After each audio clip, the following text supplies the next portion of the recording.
Olá, pessoal. Sejam bem-vindos ao Saber Direito Responde. Este é um programa da TV Justiça. Meu nome é Marielle, sou professora de Direito Administrativo e hoje nós estamos aqui com os universitários, os alunos que vieram tirar suas dúvidas a respeito dos temas que nós tratamos ao longo dessa semana. Estamos aqui com a Bárbara, com o Rodrigo e com a Liele. Vamos às perguntas então, Bárbara? O que diferencia uma agência reguladora de uma executiva? Bom, vamos lá então. O que diferencia uma agência reguladora de uma executiva? Vejam só, tanto as agências reguladoras quanto as executivas, elas estão classificadas aí na doutrina como autarquias. No entanto, as agências executivas são aquelas autarquias e fundações públicas de direito público que precisam, que necessitam de um processo de reestruturação. Agências executivas, na verdade, elas estão passando por uma situação instável, seja financeira, seja administrativa, e necessitam de se reestruturarem.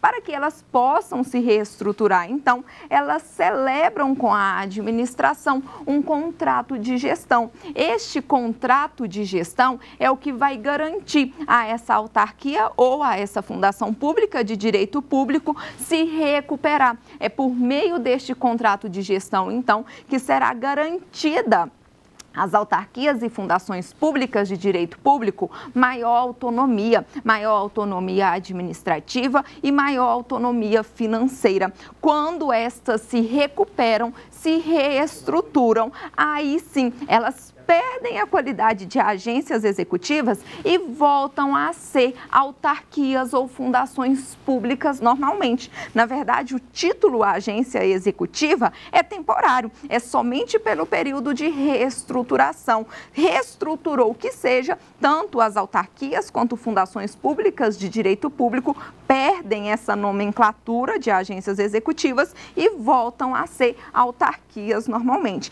E as agências reguladoras? As agências reguladoras são autarquias, mas são autarquias chamadas de autarquias em regime especial. Por quê? Porque elas possuem um papel fundamental hoje na estrutura administrativa. Essas agências reguladoras são responsáveis por fiscalizar diversos setores da iniciativa privada, como a aviação civil, como os serviços de telefonia, e para que elas possam fiscalizar com autonomia, com capacidade administrativa, financeira e orçamentária, elas deverão seguir alguns regramentos diferentes das demais autarquias. As agências reguladoras, então, diferente de todas as outras autarquias, elas possuem dirigente com mandato fixo. As demais não exigem esse prazo de mandato fixo. Além disso, essas agências reguladoras, elas também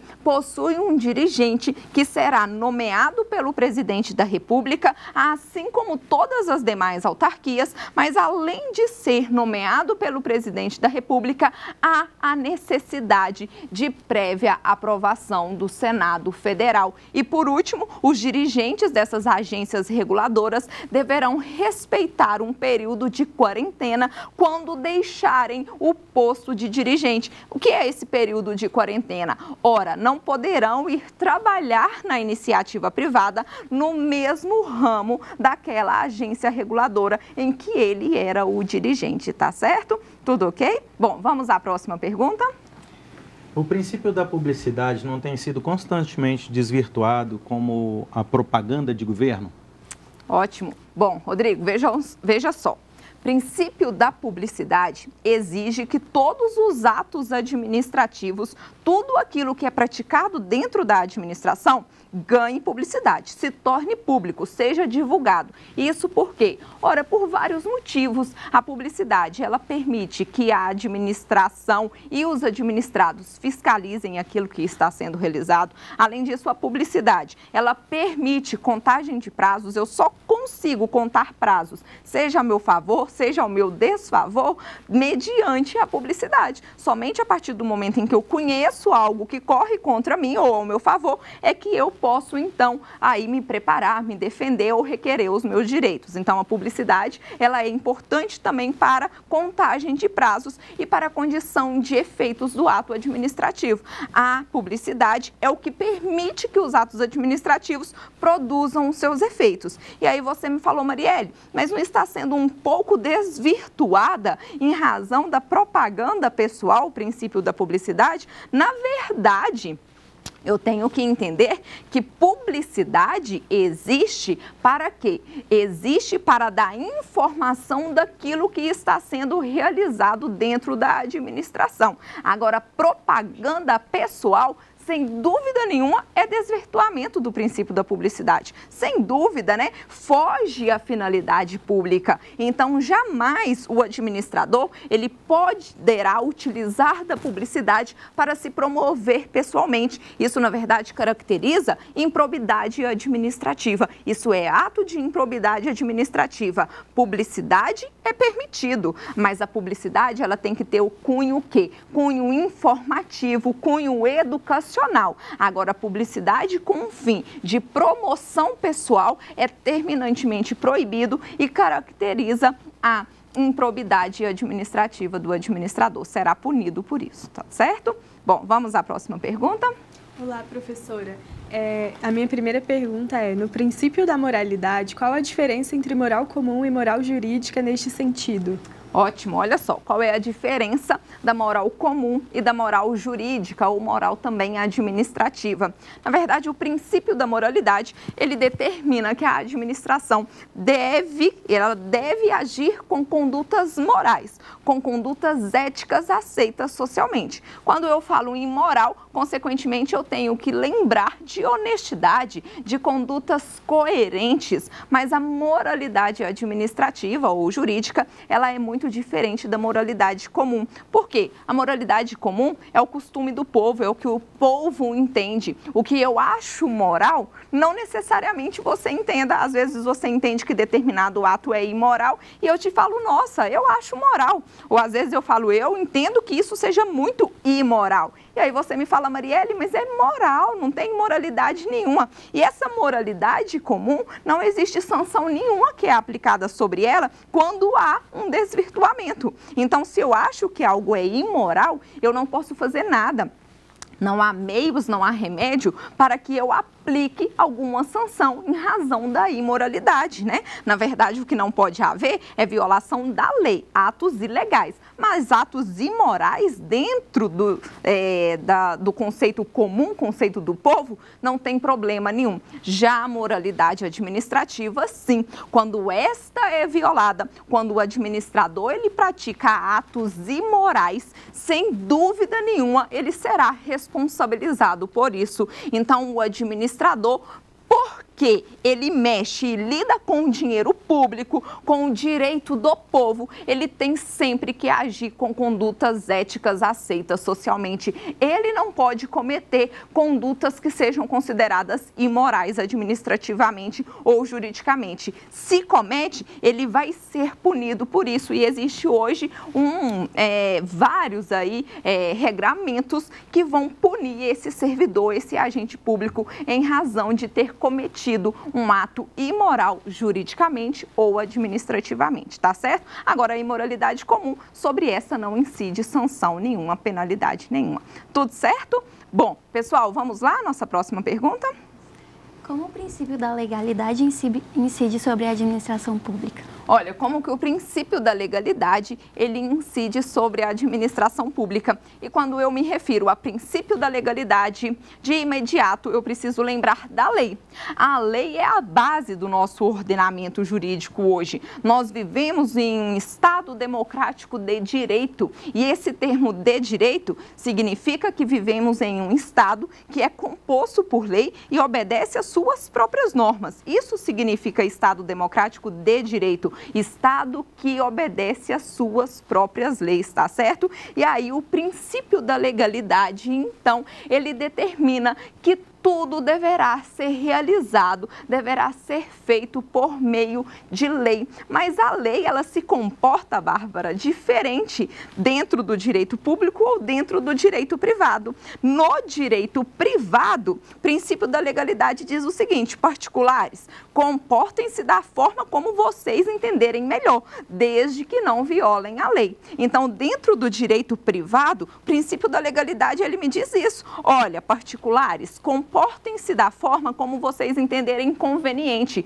Vocês só não podem desrespeitar a lei. É o enfoque de não contradição à lei. Eu, particular, posso tudo, só não posso contrariar a lei. Já dentro da administração, dentro do direito público agora, o princípio da legalidade determina que todos os administradores se comportem exatamente como a lei determina. E aqui agora o administrador, o agente público, não pode fazer o que quiser, não pode fazer aquilo que ele entende conveniente. Ele deverá agir sempre e obrigatoriamente subordinado à lei. Então, quando eu penso no princípio da legalidade incidindo sobre a administração, incidindo sobre o direito público, é um enfoque de subordinação à lei. O agente público está estritamente subordinado aos ditames da lei, diferentemente do direito privado, que o particular pode tudo, só não pode contrariar a lei. Tudo certo? Bom, vamos lá, pessoal. Olha só, nós vamos encerrar aqui esse bloco, vamos para um rápido comercial e voltamos já já. Até mais.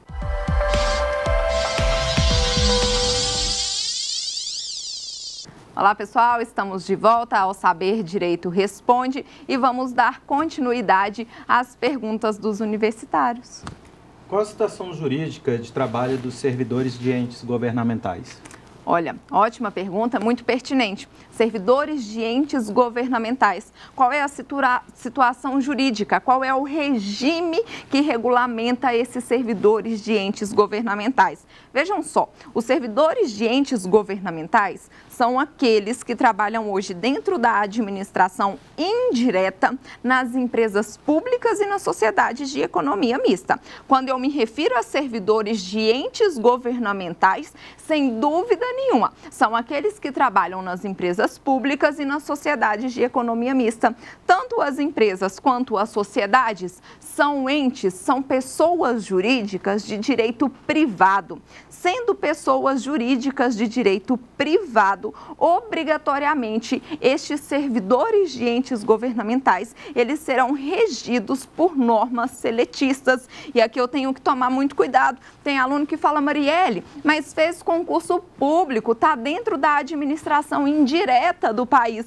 Como que será seletista? O fato de estar dentro da administração, o fato de ter prestado um concurso público, não quer dizer, em hipótese alguma, que este servidor ele tem que ser estatutário. Prestou concurso público para respeitar o princípio da impessoalidade. Prestou concurso público, então, para obedecer normas do direito público que exige a impessoalidade dentro da administração. E o fato de estar dentro da administração não significa que será estatutário. Hoje, dentro do nosso ordenamento, aqueles que compõem a administração, seja ela direta ou indireta, poderá ser estatutário, e alguns entes são estatutários e outros entes poderão ser seletistas. O regime jurídico é que deve ser único. Por exemplo, se a União é estatutária, ela deve ser somente estatutária. Se uma autarquia ela é seletista, ela deverá ser somente seletista. O regime jurídico é único, mas não quer dizer que dentro da administração exista somente entes estatutários, em hipótese alguma, até mesmo porque as empresas públicas e sociedades de economia mista, elas nem possuem a liberdade de optar por estatuto ou CLT. Obrigatoriamente, por serem de direito privado, irão seguir normas seletistas. E aí os servidores de entes governamentais que trabalham nessas empresas e nessas sociedades de economia mista serão regidos estritamente pela CLT. Tudo certo? Existem restrições ao princípio da publicidade? Quais são? Ótimo, existem sim, né, restrições ao princípio da publicidade. Como nós falamos há pouco, a publicidade hoje ela é de extrema importância. Por quê? Além de ser um mecanismo de controle, além de permitir a contagem de prazos e além de produzir aí a eficácia dos atos administrativos, ela também permite que toda a população tome conhecimento daquilo que está sendo realizado dentro da administração. Ela pode trazer aí informações de cunho educacional, informações de cunho social. Então, a publicidade, de uma forma geral, dentro da administração é essencial e obrigatória. Porém, existem exceções à publicidade. E quando eu me refiro às exceções à publicidade, eu tenho que pensar em 3 exceções. Primeira exceção, quando os atos administrativos, quando a publicidade dos atos administrativos for comprometer a vida privada, a honra e a imagem das pessoas. E essa é a primeira exceção. Quando, então, a publicidade dos atos for comprometer a vida privada, a honra ou a imagem das pessoas, a publicidade ela será restrita, pelo menos temporariamente, aquele ato ele não poderá ser publicado. Segunda exceção, quando a publicidade dos atos administrativos colocarem em risco a segurança do Estado e a segurança nacional. E a terceira exceção, aqueles atos processuais que serão determinados pela própria Justiça, serão decretados pela própria Justiça, que eles corram em segredo. Essas são as 3 exceções ao princípio da publicidade. Tudo bem? Vamos à próxima pergunta. Quais são as prerrogativas das autarquias em regime especial? Quais são as prerrogativas das autarquias em regime especial? E nós já falamos um pouquinho sobre isso no primeiro bloco, e as prerrogativas são, elas terão sempre e obrigatoriamente maior autonomia administrativa, maior autonomia financeira, em razão da seriedade da atividade que elas realizam, né? A gente nunca pode esquecer que essas autarquias em regime especial, que são as agências reguladoras, fiscalizam setores da iniciativa privada. Por isso, possuem uma autonomia, uma credibilidade muito grande. Além dessas prerrogativas de autonomia que eu falei para vocês, as agências reguladoras ou de regime especial, que são termos sinônimos, nós não podemos esquecer que elas terão dirigentes por prazo determinado. Esses dirigentes serão nomeados pelo presidente da República com prévia aprovação do Senado Federal e, além disso, deverá obedecer ao prazo de quarentena. Tudo certo? Quais as medidas cabíveis quando os princípios constitucionais administrativos não forem atendidos? Quais as medidas cabíveis? Olha, nós temos alguns remédios, né? Na verdade, são remédios, a depender da violação. Eu preciso saber qual é a violação em concreto para mim saber qual é o remédio. Mas as medidas cabíveis aí, a depender da violação, um mandato de segurança, um habeas data, também é uma medida cabível. A ação popular, a ação civil pública são medidas cabíveis hoje quando os princípios administrativos constitucionais ou qualquer outro princípio, não somente os administrativos, eles vierem a ser violados. Então, essas são algumas das medidas que nós temos hoje para coibir ou para buscar os nossos direitos quando houver violação, tanto aos nossos direitos quanto aos princípios. Próxima. Minha próxima pergunta é, na organização da administração pública, qual é a diferença entre desconcentração e descentralização? Ótimo, desconcentração e descentralização.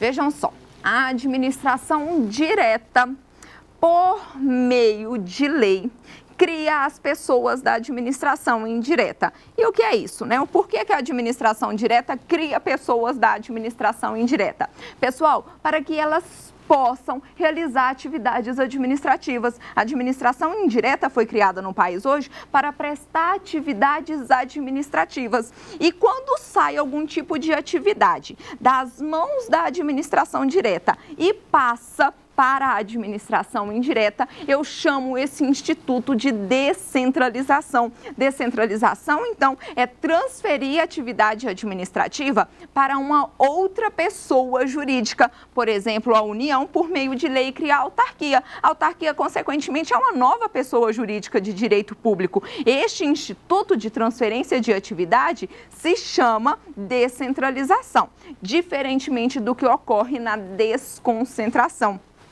Dentro da estrutura de todos os entes da administração, existem departamentos, existem centros de competência responsáveis por realizar atividades administrativas. Por exemplo, a União, os estados, Distrito Federal e municípios são entes. Estes entes, eles necessitam de departamentos ali dentro da sua estrutura para que possam realizar as atividades administrativas com perfeição. Então, a União, ela pode descentralizar, transferir algumas atividades, mas existem outras atividades que ela é quem irá prestar. Às vezes ela não pode transferir porque é uma competência exclusiva da União. E aí é um centro de competência ali dentro da sua estrutura que terá que prestar essa atividade administrativa. Esses centros de competência aos quais eu me refiro é o que nós chamamos de órgãos públicos. Órgãos públicos pertencem aí à estrutura dos entes administrativos e quando a administração, por exemplo, a União, os estados, transfere atividades a serem realizadas para estes órgãos públicos, esse instituto se chama desconcentração. Então, a transferência de atividade administrativa de uma pessoa jurídica para outra pessoa jurídica é descentralização. A transferência de atividade administrativa de uma pessoa jurídica para os seus próprios órgãos, isso é desconcentração. E aproveitando a pergunta, é muito importante eu fazer uma observação.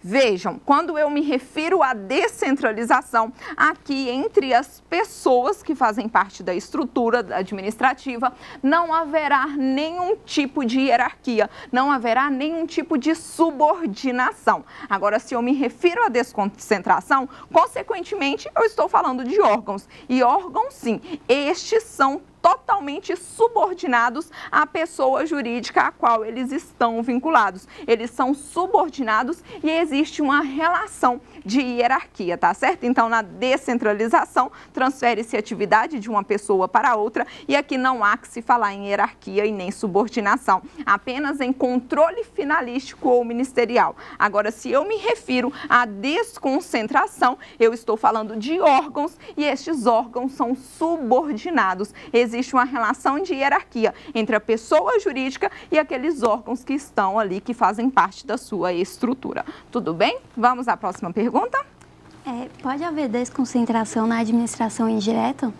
Se pode haver? Pode sim, né? Na administração indireta pode haver desconcentração. Por quê? Na verdade, a desconcentração é a criação de órgãos, de centros de competência destituídos, vamos dizer assim, destituídos de personalidade jurídica e que terão a obrigatoriedade de realizar atividades administrativas. É claro que as pessoas da administração indireta precisam desses centros de competência e realizam atividades administrativas. Então, eu posso falar em órgãos dentro da estrutura da administração indireta sem problema nenhum. Os órgãos, eles vão existir, então, tanto na administração direta, autarquias, ou melhor, União, Estados, Distrito Federal e municípios, quanto dentro da administração indireta. Esses órgãos, não se esqueça disso, é muito importante, eles não possuem personalidade jurídica, eles não possuem, então, capacidade para se autodeterminarem, não possuem autonomia financeira, não possuem autonomia administrativa via de regra. Claro que existem aqueles órgãos que são independentes, órgãos que são autônomos, superiores, estes vão ter capacidade de mando, capacidade de decisão, mas nem todos os órgãos possuem autonomia e não se esqueçam disso, tá certo? Agora, a regra é que órgãos nunca possuem personalidade jurídica, tudo certo? Tá ok? Bom, vamos lá, a próxima pergunta. Foi abordado aqui sobre a criação das empresas públicas. Como se dá a extinção da empresa pública?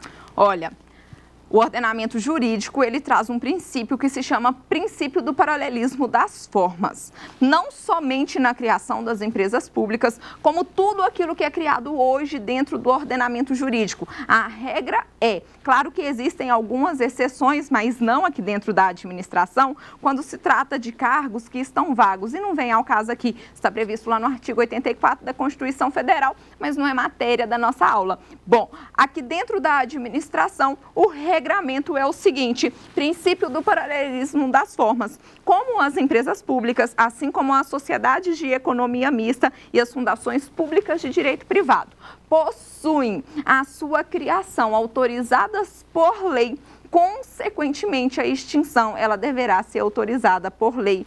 Vejam vocês que as autarquias, elas serão criadas e extintas de uma forma diferente. Quando eu falo na criação de autarquias, lei cria a autarquia. Por si só, quando uma lei ela é elaborada e promulgada, aquela autarquia ela já existe no ordenamento jurídico. E aí, consequentemente, eu necessito simplesmente de uma lei para extinguir a autarquia. Já as fundações públicas de direito privado, as empresas públicas e as sociedades de economia mista, essas terão a sua autorização em lei. Lei não autoriza lei não cria essas pessoas, lei simplesmente autoriza a criação dessas. Para que elas venham a ser criadas efetivamente, é necessário o registro dos seus atos constitutivos nos cartórios de registro civil de pessoas jurídicas ou nas juntas comerciais. Então veja que a empresa pública, que é a sua pergunta, mas eu posso estender para sociedades de economia mista e fundações públicas de direito privado, elas serão extintas por meio de lei que vai autorizar a sua extinção. Lei autorizou a criação, consequentemente, lei autoriza a sua extinção. Tudo certo? Bom, pessoal, nós encerramos por aqui o Saber Direito Responde dessa semana. Foi um prazer e muito obrigada. Tem dúvidas sobre o assunto? Mande um e-mail para nós, saberdireito@stf.jus.br. Você também pode estudar pela internet. É só acessar o site www.tvjustiça.jus.br.